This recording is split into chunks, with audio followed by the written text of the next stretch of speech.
Preciso começar esse episódio falando que eu sempre me vangloriei por não sentir ciúmes. Em todas as relações eu entrava e falava assim, cara, não sinto ciúmes. Não conheço ciúmes. Até um belo dia que eu entendi que sim, eu era ciumenta. E entendi a diferença do ciúmes saudável e do ciúme patológico. O ciúmes, ele é intrínseco à natureza humana. Todos nós vamos sentir. É igual medo, é igual a raiva. Precisamos o quê? Trabalhar essa emoção. Ele pode ser saudável. Ele pode apimentar as relações, como dissemos no último programa. O que você acha, Gri? Ai, que delícia, hein? Começar assim. Vou te contar que eu também sou ciumenta, se é por essa ótica. Comecei no confessionário, né? Então já vamos abrir aqui, né? A nossa intimidade, que é assim que o pessoal gosta. Para falar do ciúme saudável, Lu, eu quero ir lá atrás. Eu quero falar primeiro de um processo que se chama triangulação. Calma, parece nome feio, mas eu vou explicar o que é.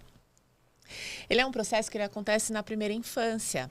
Então vamos pensar assim, né? O bebezinho saiu ali da barriga da mãe e nos primeiros meses de vida, nos primeiros dias de vida, ele entende que ele ainda faz parte daquela mãe, né? Que ele e a mãe é uma coisa só, não tem uma separação. E aí ele começa a crescer, se desenvolver e a entender que sim, ele é algo separado, tem alguma coisa diferente aqui, tem outras pessoas, tem outras relações que fazem parte desse contexto.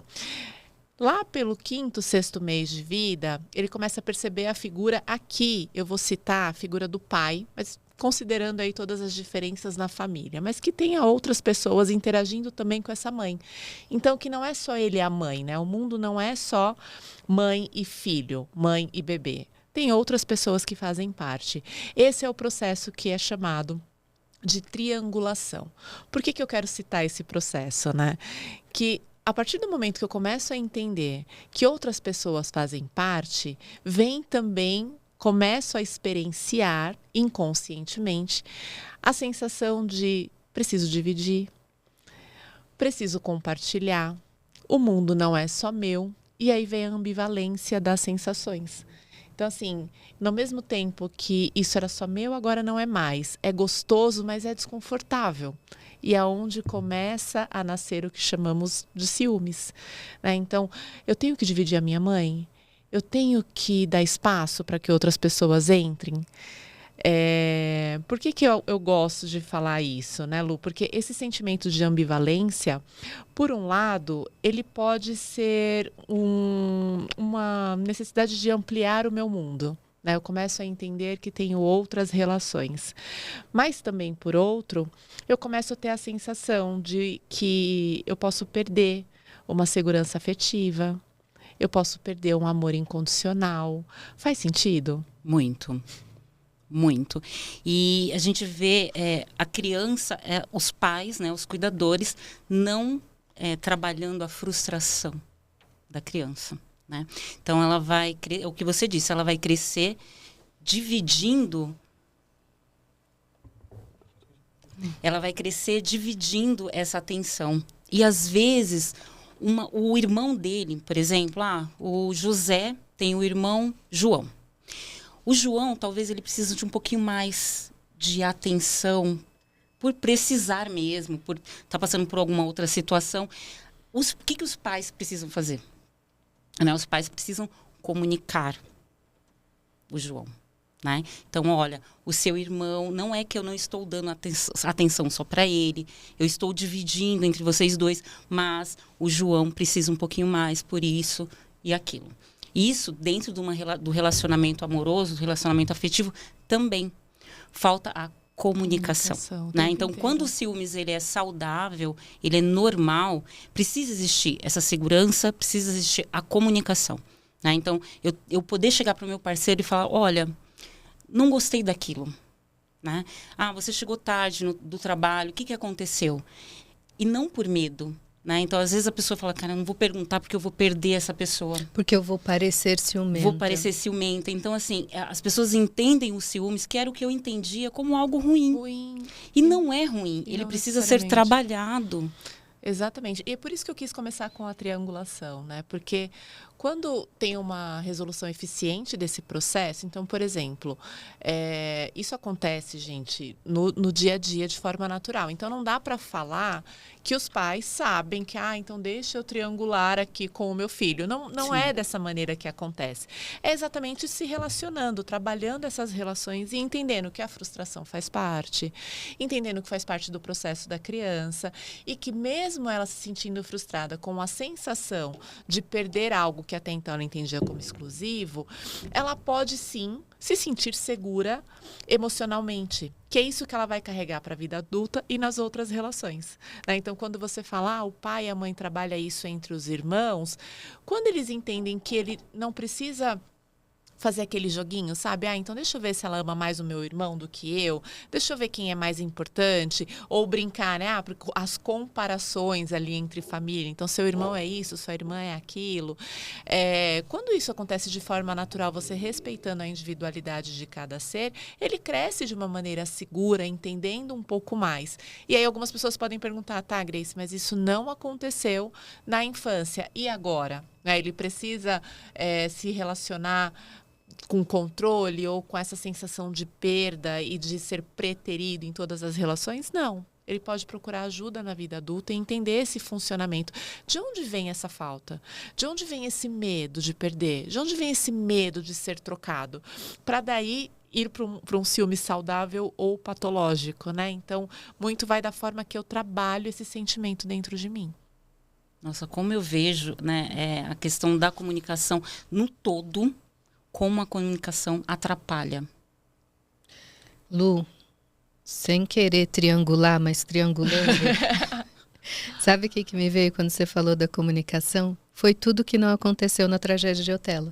Exato. Ele sentiu tudo, ele não comunicou a Desdémona, ficou tudo na cabeça dele e, inclusive, ele viu uma prova concreta, porque quando a pessoa na fantasia ela começa a buscar, ela acha coisas onde não tem. Não existe, né? Existe um lenço, mas isso não quer dizer que ela o traiu e largou o lenço na cama do outro. Então, você falou tudo aí, Lucy. A comunicação é o oposto do que condicionou a tragédia de Otelo. E uma coisa que você falou, Michele, no capítulo anterior, que faz total sentido aqui, é quem era o Otelo antes dessa relação? Exato. O que ele carregava? E que você trouxe. A infância, a pré-infância, o início, né, da vida. O que está ali dentro, né? Então, eu acho os que vínculos. E essa questão dos ciúmes, essa temática, né, é muito carregada pelo que a Lucy trouxe no início, né? Eu sempre achei que eu não era ciumenta porque me remete a algo ruim. Porque a gente sempre olha para o lado trágico dos ciúmes. Sim. Isso vai terminar mal. Então, não, eu não sou ciumento. Não, eu não tenho. Mas depende dos temperos que a gente vai colocando ali. Depende de como que você vai recheando esse ciúme. Quais serão as escolhas, né? Outra, né? Para mim, hoje eu entendo os ciúmes como um zelo, né? Então, eu zelo por aquela pessoa. Eu vou ter ciúmes de algo que é muito real, porque existe também, né? Verdade. Então, assim, tem a fantasia e tem o que é real. Tem o que é real. Então, se eu tô aqui todo dia que eu chego pro meu marido, chego perto do meu marido, ele tá ali no Instagram, por exemplo, eu chego, ele fecha o Instagram. E aí eu vi isso uma vez, eu vi isso 2 vezes. Eu falo, não, alguma coisa tá acontecendo. O que entra? Comunicação. Sim. Olha, tô percebendo, né? Tá acontecendo isso. É algo que eu não posso ver. Isso tá me incomodando, né? Isso tá me trazendo angústias. Vamos conversar sobre? Abre isso. Porque você vai esperar o quê? Né? Então, assim, daqui a pouco eu tô com a senha do celular, daqui a pouco eu tô olhando... Escondido. E ali no celular, né, tá a nossa vida. Sim. Tá a nossa vida profissional, tá a nossa vida pessoal, tá a nossa vida social. A gente está inserido em grupos. E às vezes eu não quero mostrar para você, que é a minha mulher, que é o meu marido, aquilo que eu estou conversando num grupo ali, que é só da gente, né? Mas fala para a pessoa. Porque realmente pode trazer essa insegurança, né? Então, assim, enquanto o casal tiver com essa comunicação aberta, não ter medo, não ter receio de falar com o outro, as coisas elas vão caminhar para esse zelo, para esse ciúme saudável, para esse ciúme normal, que a gente pode experimentar de uma forma gostosa, Sim. né? E isso vai terminar no quarto, vai terminar num passeio, vai terminar numa viagem gostosa. Vai Então, terminar num cuidado, num como a gente cuidado falou, maior, né? Essa sabe? coisa Então, de se preocupar. às vezes, olha, a gente não para pensar, às vezes, sei lá, ele fechou o celular porque a mulher dele tá chegando. Por que não? Vou dar atenção para minha mulher. Pode ser. Sim. Porque a gente sempre leva pro lado trágico. Está olhando, tá falando com alguém, tá conversando com alguém. Sempre vai pro medo de perder, Pro medo né? de perder. O que tá compondo essa relação. Você quer falar? A Andréia tá aqui, ó. eu Não, já ia não dar vou um falar. espaço, ela falou, eu vou ouvir essa Não, parte. vou falar sim. Não, pegando o que você está falando sobre essa questão da comunicação, o quanto é importante, porque o que acontece? Quando uma pessoa, por exemplo, esse exemplo, chegou, ele fechou, obviamente tem muito da pessoa, né, interiormente, as inseguranças dela, né, uma história que ela ouviu, ou a família com histórico de traição, Sim. entendeu? Então, tem várias coisas. E assim, o homem sempre trai, ou a mulher sempre trai. Então, tem essa questão da sociedade que a gente falou no primeiro episódio, né? Então, obviamente, quando a gente fala da cognição, da fantasia, como a Michele colocou, é exatamente isso. Ele fechou porque tem uma outra mulher. Ou ele fechou porque ele está me traindo, né? Então, eles pegam esse comportamento sem evidência nenhuma recortezinho. e o recortezinho e colocam como verdade absoluta. Mas tem muito a ver a questão da autoestima, tanto por parte das mulheres quanto por parte dos homens. Na verdade, de todos os gêneros, gente. Sim, como foi construída essa autoestima, né? Aquilo que a gente pensa faz com que a gente sinta e faz com que a gente se comporte. Então, a pessoa já chega com aquela comunicação. Você está me traindo? Sim. Você fechou o computador ou tirou o celular. E como você falou, realmente a pessoa pode pegar e falar assim, olha, eu quero ficar com a minha esposa. Ou tipo, acabei de fazer aquilo que eu estava fazendo, entendeu? Posso falar livremente, enfim, tem tantas outras questões, mas a pessoa só considera a verdade dela, que tem a ver com as crenças dela. Eu tinha colocado uma frase aqui para... Escrevi várias coisas, né? Mas a gente vai ouvindo e vai mudando um monte de coisa aqui. Mas os ciúmes, né? O que eu tinha escrito aqui, né? Os ciúmes aqui descrito, né? O que a gente está falando aqui, ele não mede a intensidade do amor, mas, acima de tudo, o grau de dependência e imaturidade emocional. Sim. Então, quando você fala isso, acho que é importante a gente destacar, até para quem está nos ouvindo e para quem pediu esse tema, é que quando a gente fala de ciúmes, ele está muito direcionado às relações, né? É uma emoção, um sentimento que ele está direto nas nossas relações. E que tudo que a gente sente a partir de uma cena que a gente vê ou de algo que a gente cria, fala muito mais do que a gente carrega internamente do que do outro. Sim. Porque nos exemplos que você trouxe, Lu, eu ficava pensando, uma vez que eu tiver a senha do celular, vai me deixar mais segura? Vai me deixar mais em paz? Vai me deixar mais em paz? Mas isso é permitido, porque eu coloco bastante isso. Sabe, abrir carta é crime. A mesma coisa é você pegar o celular da pessoa com a senha dela. Eu acho que isso não é confiança. Não é acho confiança, que é invasão mesmo, né? Mas a gente sabe que em alguns casais, na maioria, né, os acordos vão para essa linha. Então, assim, então eu tenho a senha do seu celular e você tem a senha do meu. Então, a gente confia um no outro. Será? Mas isso é confiança? Para mim, não. Para mim também não é. Para mim também não é. Porque a partir do momento que invade uma intimidade, Sim. que é abrir uma carta, não é confiança. Sim. Mas a partir de onde? De qual lugar? De qual referência que eu estou construindo essa minha relação? Né? E aí vai para uma outra coisa que eu tinha colocado aqui também. A gente está falando do ciúme como uma emoção intrínseca da natureza humana. E ele é relacionado com esse desejo de exclusividade afetiva e que ele não pode simplesmente ser eliminado. Então, a gente está falando que todo mundo sente e precisa se achar exclusivo em algum momento, em alguma das relações. Mas, o que a gente precisa entender é como que eu vou saber gerir, controlar e aprender a lidar com essa sensação que é não invadindo o espaço do outro, não tentando dominar a vida do outro, controlar ou viver a própria vida do outro. Quantas pessoas não entram numa relação e se anulam a ponto de, então eu vou só fazer o que a pessoa quer, eu vou só ser o que ele entende que a pessoa quer que ele seja. E aí ela se descola totalmente do que ela é, do que é importante para ela, se perde nessa relação e termina a relação, porque você se apaixonou por uma figura que deixou de existir no decorrer do tempo. Quem né? eu admirava... Quem eu admirava eu já não vejo mais. Sim. Então, o quanto que eu consigo gerir isso e fazer esses acordos. Então, assim, deixa eu perguntar o porquê que ele fechou o celular. Deixa eu entender como que a gente vai seguir com essa relação. Quais serão os nossos acordos de fato de confiança, de respeitar o espaço um do outro para que seja saudável, para que quando eu perguntar onde você está, não seja um controle, mas sim uma preocupação. Sim, né? sim, concordo. Porque depende muito do tom e de como que essa relação caminha. Eu fico pensando se há amor sem confiança.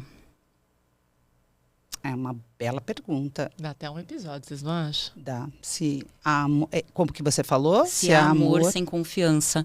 Porque existe o eu, o você e o nós. Eu particularmente acho que não. Eu preciso deixar de ser eu para atender você, para o nós funcionar. Olhando isso, Lucy, o que você falou, e complementando também o que você falou, quando a pessoa deixa de existir, ela se anula para viver para o outro, e tem vários episódios que a gente tem aí de dependência emocional, sim, enfim, que explica bastante. Depois, se rompe ou acontece alguma coisa, a pessoa vem com a cobrança. Mas eu dei minha vida por você. Eu deixei de ser, deixar a minha vida para poder viver a sua. Isso é correto? Claro que não. Então, eu entendo que realmente, respondendo a sua pergunta, eu acho que realmente, quando se há amor, há confiança. Há confiança. Então, eu não preciso de tudo isso. É a construção do que vocês falaram, né? Do nós. Então, essa relação, que é uma terceira pessoa, não é nem sobre mim, não é nem sobre outro, é o nós. Quais serão os ingredientes, uma vez que o ciúme é algo intrínseco, como a Grace trouxe? E eu vi muito de vocês agora trazendo no ciúme saudável ingredientes, eu vi verbos. Vocês trouxeram comunicar, trabalhar o que tiver que está sendo exposto. Eu vi falar na confiança.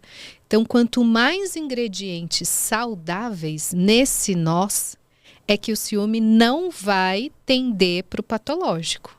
E aí, uma construção desse nós, quanto mais ingredientes de verbo e de ação, sim, não é no pensamento, não é na paranoia, não é no que eu acho, não é no que me contaram, não é que eu vi as escondidas. É no que é justamente ali, construído no dia a dia, numa situação, no olho, quando eu abro as minhas vulnerabilidades. Então, quando vocês agora trazem realmente todos esses ingredientes que eu vi só verbo ali, é que a gente consegue, então, chegar numa construção, não de ciúme normal patológico, de um relacionamento saudável. Isso é fantástico, Mia. Eu tinha até colocado para a gente ir fechando, né? E deixar um recado para todo mundo que nos ouve e que pede por esse tema, que sim, é possível você ter boas relações, sim, e que começa de fato da sua própria ação, sim, né? Então, quando você não alimenta as inseguranças na relação, sabe aquela coisa, deixa eu só fazer uma ceninha aqui, só para ver se ele gosta mesmo, deixa eu causar um ciúminho. Ciúme é prova de amor, pra né? Ver se me ama de verdade. Também tem isso, né? Isso é uma crença que mina qualquer relação, porque ela não está alimentando o amor, ela está alimentando a insegurança. E a gente não sabe o que o outro carrega, qual que é a referência que tem, de qual família que ele vem, se ele viu o pai trair a mãe, se ele viu, sei lá, a família acabar por conta de uma mentira, a gente não sabe o que tem ali. Então, essa ação, quando você, de fato, põe as cartas na mesa, quando você conversa e está disposto a construir algo saudável, isso é fundamental. E sim, aceitar os ciúmes como uma coisa boa, que também faz parte, que também está ali, que pode gerar aquele medinho, porque, sim, ele está relacionado ao medo de perder, ao medo de não fazer parte. O amor é para os corajosos, sim, né, gente? Porque precisa de muita ação, de muito trabalho. E isso não é só de um lado. Acho que também isso vale muito quando a Lucy deu o exemplo, né? Da mulher ir lá perguntar. Que resposta que ela ouve do outro? Ai, lá vem você de novo com essa história e some das costas? Mas aí tudo vai depender da intensidade. Sim. Quantas vezes aquela pessoa foi lá e perguntou. Exato. Mas se logo de início, como você colocou, né, sobre os verbos, eu entendo que são esses verbos os acordos, mas a maioria dos casais, eles têm acordo assim, tá? Você me dá a senha do seu e-mail, você me dá a senha do seu celular, você quando chegar em algum lugar, sabe? É o controle. Uhum. Então eu entendo que os acordos precisam ser revistos com esses verbos mesmo que vocês colocaram. Então, é trabalhar, né? É se comunicar. E não tipo, eu vou... Os dois, né? Esse exemplo que eu trouxe é quando um fecha a porta para isso. Sim. Não quer, não existe comunicação de um só. Né? Sim, sim. O outro também estar aberto para... Peraí, o que você está sentindo? Para você vir me questionar tudo isso. Tem um sentimento ali que está sendo ferido. Né? Enquanto que relacionar-se hoje, que é o que todo mundo fala, ai, tá muito difícil. Porque, gente, vai ser sobre nós essa relação. O quanto que hoje a nossa geração está sendo cada vez mais convidada a se olhar. Sim. Não dá mais para fugir disso. Quem não fugiu, quem não conseguir hoje se olhar, trabalhar autoestima, amor próprio, vai ter muita dificuldade, vai tendenciar a ter muito sofrimento nas relações, né, André? Depositar no outro essa responsabilidade. Que é o que a André está trazendo, vai jogar para o outro. Sim, o que eu estou colocando, gente, eu acho que é muito importante, principalmente em terapias de casais, que eu tenho bastante pacientes assim, são os acordos. É isso. E nos acordos é que entra os verbos. Você entendeu? Então, os acordos no relacionamento, eles começam com você me dá sua senha. É isso que eu estou falando, que precisaria realmente se extinguir. Então, quando você conhece uma pessoa, é importante você falar daquilo que você gosta, a outra pessoa também colocar, e vocês fazerem um acordo. E impor os seus limites, né, Andréia? Sim, é isso que eu estou colocando. Limites. Então, assim, tudo bem que as suas outras relações, vocês tinham as senhas. Aqui você não tem. Funciona. Sim, é isso que eu estou colocando. E as pessoas sempre, mas é que eu, no antigo relacionamento, eu passei por isso. Gente, vamos tomar cuidado. Né? Esse relacionamento que você está tendo agora não tem nada a ver com o relacionamento anterior. A gente não tem que trazer o passado para o presente. A gente tem que viver o presente. Então, o que você teve no relacionamento anterior vai trabalhar em terapia. O que você está vivendo agora é o agora. Receba como algo novo, né? Isso. Então, coloque os seus limites e os seus acordos. Então, eu acho que falta essa comunicação das pessoas de colocar, olha, eu sou assado, cozido. Porque assim... Como você falou, eles jogam a responsabilidade para o outro. A minha segurança não pode depender da tua. A minha segurança tem que ser minha, não pode ser do outro. O outro não tem essa obrigação de me deixar segura. Eu tenho que me sentir segura. Isso a gente escuta muito, né? Sim. Porque ele ou ela me deixa inseguro. Sim. Será que é ele que te deixa? De onde vem? Mas aí eu acho que a gente está entrando nos exemplos do próximo episódio, vocês não acham? Com que certeza. Tem bastante coisa para exemplificar esse outro lado. Que eu acredito que é o que é mais comum da gente ver em consultório, né? Que é quando a coisa sai do eixo, quando começa a gerar o prejuízo. Põe em risco a relação. Põe em risco a relação. E a gente vai explanar um pouco mais. Não saiam daqui, porque tem mais coisa para vir e muita coisa interessante. Quando é que o ciúme põe em risco a relação, né, menina? E a pessoa, E né? a pessoa. Uma das pessoas Opa. também, né? As duas. As duas. A relação e uma das pessoas, ou as duas. Vamos ver o que vem? Vamos lá.